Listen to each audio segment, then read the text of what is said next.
ये मान लेना कि अल्लाह तबारक व तआला के अलावा इस कायनात का और भी कोई खालिक हो सकता है, और भी कोई इसका मुदब्बिर हो सकता है जो हमारी ज़रूरतों को पूरी कर सकता है, जो हमारे लिए फ़ायदे और नुकसान का ज़िम्मा ले सकता है।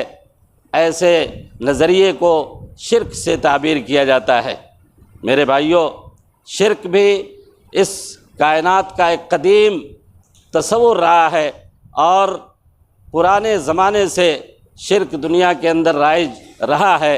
आप तारीख़ का मुताला करेंगे तो आपको ये पता चलेगा कि हज़रत नूह अलैहिस्सलातु वस्सलाम के बाद इस दुनिया के अंदर शिर्क का वजूद अमल में आया, और उसके बाद तमाम अंबियाए किराम की दावत को आप पढ़ेंगे। कुरान मजीद में अल्लाह ताला ने तमाम अंबियाए किराम को इस बात